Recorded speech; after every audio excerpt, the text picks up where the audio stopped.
only 1 out of every 2,000 startups will successfully raise venture funding. This means that being a founder of a venture-funded startup puts you in one of the most exclusive clubs on earth. A club that only 0.05% of entrepreneurs are in. Now, for context, this means that getting VC funding is 78 times more difficult than getting into Stanford. Now, my company, Forecaster, has raised over $10 million in VC funding, and I've helped clients raise over $10 million over the past 10 years. Now, this puts me firmly in the top 1% of the top 1% of fundraisers, and I firmly believe that anybody can raise money. But why is getting funding so hard? Well, that's a complicated question with a complicated answer, but I generally believe that it boils down to not knowing how the game is played. People don't know what to expect when they hit the fundraising trail, and they burn through too many leads, tarnishing their reputation and their ability to raise, or they simply get frustrated and give up. So today I wanted to go over my ultimate startup fundraising guide. I'm going to cover what I believe are the 6 most important areas of fundraising. They are exploring your fundraising options, preparing your pitch, finding investors, leveraging your network and community, avoiding common fundraising mistakes, and the 5 essential resources for fundraising founders. So if you stick around to the end of the video, I'll show you where you can get all of the fundraising resources you need completely for free. Free, like $0. That's the best return on investment you're going to get from a YouTube video that you watch today. I can guarantee you that. But before we get into any of that, please do me a favor and hit that subscribe button. So as entrepreneurs, it's our jobs to grow, learn, and get better. And that's what this channel is all about. And I'd love for you to follow along. So let's jump in. Let's start with exploring fundraising options. Now, before you start raising capital, you should evaluate all of your options. Now, I'm going to cover the 7 most common options. Now, this isn't an exhaustive list, but it provides a very quick overview of the most common fundraising strategies. I want to start with the top 3, which are going to be equity financing, convertible notes, and safes. So let's start with equity financing. Equity financing is raising capital by selling shares to investors. So shares represent ownership of your company. So equity financing does cause dilution of your ownership and your control. Equity financing requires a pre-money and a post-money valuation, due diligence, and a lot of paperwork. Now let's look at convertible notes. Convertible notes are a type of debt that converts into equity at a later date, oftentimes at the next financing round. Now, convertible notes offer more flexibility compared to equity financing. They are cheaper and easier to get done, so a lot of earlier companies tend to use them as their preferred source of financing. Now let's talk about safes, which are also known as a simple agreement for future equity. Now, safes are an alternative to convertible notes. As with convertible notes, you receive capital upfront in exchange for future equity triggered by an upcoming event. The difference here is that convertible notes are technically debt and safes are kind of a hybrid of debt and equity. It's kind of in its own financing category. So just like with convertible notes, safes are great for earlier stage companies. Outside of these 3, there are a few other funding options that I do want to touch on. Now, one is venture debt. Venture debt is a form of financing designed for venture-backed startups that may not have significant cash flow or assets to secure traditional loans from traditional banks. Venture debt is great for companies under the right circumstances, but you'll likely need significant revenue or funding in order to get them done. I usually only recommend venture debt to companies who can confidently outperform the interest rates that are tied to them, which can be significant. We're talking upper teens, lower 20s in most cases. We've also got extension rounds of financing. So if you've already received some funding and you need to extend your runway, but you're not ready to raise a full-on round, an extension might be a good fit for you. So extension can always be called seed prime, seed 2, seed to series A rounds, things like that. But basically, they're in between rounds that are in between larger financing rounds. You've also got equity crowdfunding. Now, equity crowdfunding is an alternative financing option that allows startups to raise capital from a broader range of investors, including non-accredited investors like loyal customers, social media followers, and other community members. Now, you can select a reliable platform like WeFunder, Start Engine, or Republic to do this. You set the minimum and maximum fundraising goals before you launch. The service is going to hold all of the payments in escrow. Now, if you meet the minimum fundraising goal, you get the money, and if not, investors get the money back. Equity crowdfunding is a great fit if your startup has a very loyal customer base or if you have a really big social media following. Otherwise, they can be somewhat tricky to pull off in my experience. Last but not least, you have grants. Now, grants can be great funding sources, but they are not easy to get. You can find grants through organizations like state and local governments, universities, and labs, and nonprofits. Now, if you can get them, they're great because there's no repayment and there's no dilution, which is like the best type of money to get outside of revenue. The challenge here is is that there's a ton of competition, paperwork, and they can take a lot of time to get done. So those are the types of funding that you can expect, but now I want to get into preparing for your pitch. Now there are several things that you should put in place ahead of time before you start approaching investors. First and foremost, metrics matter. When you talk to investors, you need to be ready to speak their language, which is the language of numbers. Investors compare competing opportunities every day, and metrics and benchmarks can help you understand your performance and your growth potential, especially in relation to your peers. Your most important metrics depend on your business model and your industry, but you need to make sure that you know them. So we'll take a SaaS business for example. These are the 10 key metrics that every SaaS founder should know and understand before they go and fundraise. Monthly recurring revenue, or MRR. That's the amount of recurring revenue that your company receives every single month, as the name explains. Annual recurring revenue, or ARR. This is the annualized version of MRR, typically calculated just by MRR times 12. Easy enough. Gross margin indicates the sales that will exceed business costs, calculated as revenue minus cost of goods sold divided by revenue. ACV, or annual contract value. The average value of your contracts is particularly important for enterprise SaaS companies with custom contracts. LTV, or lifetime value, is the amount of money that you expect to get from an average customer throughout their entire life. Payback period is the break-even point for each customer, or the average time that it takes for a company to recover the cost that it took to get the customer in the first place, otherwise known as customer acquisition costs. Customer acquisition cost, or CAC, is the cost to acquire a customer, calculated by dividing the total marketing cost by the number of customers gained in that same period of time.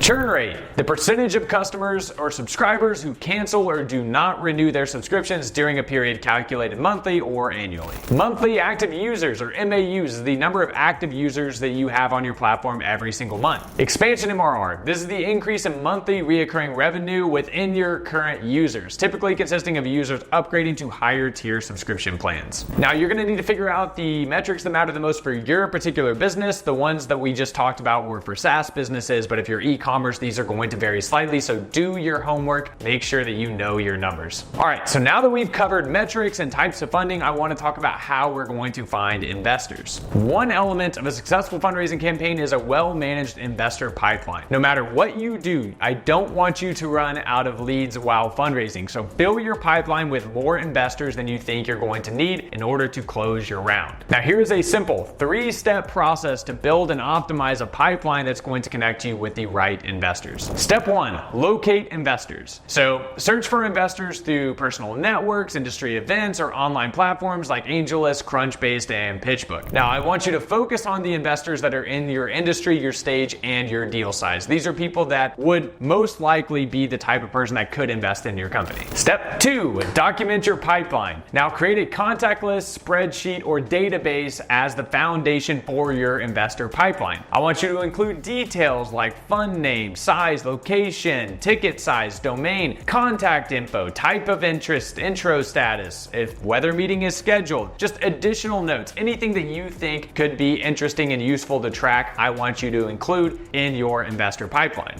Then I want you to rank investors based off of how they match up with your deal in terms of industry, sector, location, and deal size. Try to find at least 50 to 100 potential investors that meet this profile. The more, the better. Don't run out of leads. Step 3, I want you to put your pipeline to work. When you're ready to start raising capital, reach out to the highest ranked investors and best relationships. After first contact, maintain regular communication with every investor in your pipeline. Send monthly updates with accomplishments, milestones, KPIs, financial insights, things like that. I want you to focus on building rapport and instilling confidence in your ability as a leader. So stay engaged and keep the opportunity relevant and keep investors interested. Now I want to talk about how you can leverage your network and community during a fundraise. When raising capital for your startup, your network might be the best place for you to start. Even if you don't know that many wealthy people, talking to those that you know can open doors and expose possibilities that you might be overlooking. Directly asking for help is often the best way to open up a networking conversation like this. So let your connections know that you're working on a startup project and ask them if they would be willing to listen to you and give you their thoughts. When you ask people for advice, typically they'll lean in and try to help. That can mean making phone calls or introductions that open doors for you. Or worst case, it's another set of eyes on materials that give you a valuable opinion.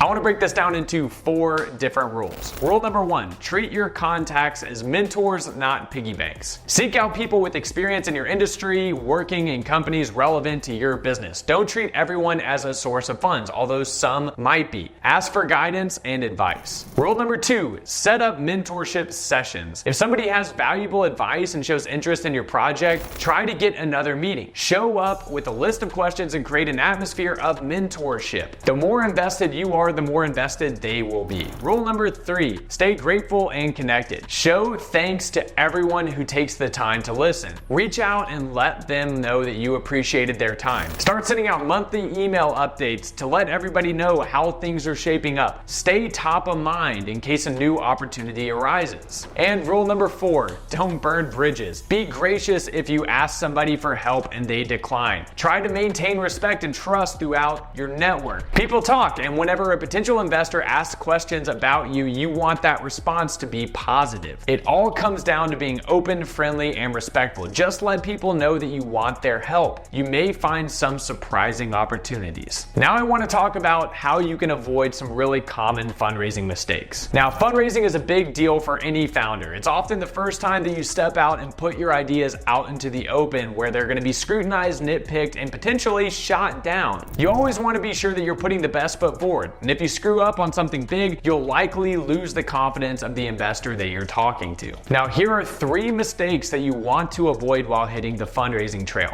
Number 1, overstating your revenue forecast. Most founders are optimistic, and that's great, but whenever you're forecasting your revenue, it's also important to be realistic. With some outlandish numbers, you're going to lose the investor's interest immediately. From their vantage point, if you don't understand your revenue potential, then you don't understand much. Mistake number 2, raising too little capital. Set your capital requirements strategically. Calculate how much cash you need to make it to the next round and mitigate the risk of running out by including a buffer. You can always ask for an extension, but you might avoid that stress by adding a 20% buffer to account for unforeseen challenges and opportunities that just happen whenever you're running a startup. Mistake number 3, and this is probably the biggest one, which is starting too late. Now, if you have less than 6 months of runway, you should probably be raising capital right now. Raising capital takes between 4 and 8 months and sometimes longer. So to avoid a cash crunch, start the process at least 8 months before you expect to run out of funds. You can also lose leverage in the negotiation process if you're in the middle of a cash emergency. Be aware of these common mistakes and be proactive about sidestepping them. You can be better prepared, and you're going to be more likely to unlock that funding. Lastly, here are the 5 essential resources for fundraising founders.